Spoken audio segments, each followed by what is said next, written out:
എടാ ഇത് നമ്മുടെ അവസാനത്തെ കൂടിക്കാഴ്ചയാ. എടി എനിക്കൊരു തെറ്റ് പറ്റിപ്പോയി, അത് നിനക്ക് ക്ഷമിച്ചുകൂടെ? അങ്ങനെയാണെങ്കിൽ ഞാൻ ഇന്നലെ ചോദിച്ചാൽ നീ തീരുമാനം പറയണം, അല്ലാണ്ട് ഈ റിലേഷൻഷിപ്പ് മുന്നോട്ട് പോവില്ല. അങ്ങനെ വിട്ടുകളയാൻ പറ്റുന്ന നല്ലതാ. ഇനി നിന്റെ ജീവിതത്തിൽ ഞാൻ ഉണ്ടാവില്ല.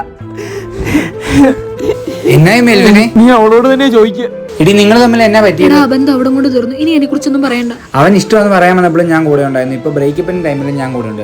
നിങ്ങൾ തമ്മിൽ എന്നാ പറ്റിയെന്നൊന്ന് പറ. എടാ ഒന്നുമില്ലടാ, നീ എന്നോടൊന്നും ചോദിക്കരുത്. അവൻ ഞാൻ നിന്നെ കെയർ ചെയ്യുന്നില്ല. അല്ലടാ അതൊന്നും അല്ല. പിന്നെ അവൻ ടോക്സിക് ആണോ? അല്ലടാ. അവന് വേറെ വല്ല റിലേഷൻഷിപ്പ്? എടാ മെനകെട്ടവനെ, നീ തന്നെയാണോ ഞങ്ങളുടെ ഇടയിൽ പ്രശ്നം? അതെ നീ തന്നെയാ കാരണം. ഞങ്ങൾ എവിടെ പോയാലും എപ്പോ പോയാലും വലിഞ്ഞു കയറി കൂടെ വരുന്നവനാ നീ. എടി അതൊരു സന്തോഷത്തിന് വരുന്നല്ലേ? ആർക്ക് സന്തോഷം? നിനക്ക് സന്തോഷം, അവന് സന്തോഷം, എനിക്കില്ല. എടി നീ എന്നോട് ഇങ്ങനെയൊക്കെ പറയുന്നേ? പിന്നെ ഞാൻ എങ്ങനെ പറയണം? കുറെ കാലമായി തുടങ്ങിയിട്ട് ബോബനും മുകളിലെ പട്ടീനെ പോലെ ഞങ്ങളുടെ പുറകെ നടത്തുന്നു. നിന്നെ വേണോ എന്നെ വേണോ എന്ന് ചോദിച്ചു കഴിഞ്ഞപ്പോ നിന്നെ മതിയെന്ന് പറഞ്ഞ അവൻ എന്നെ ഉപേക്ഷിച്ചിട്ട് പോയി.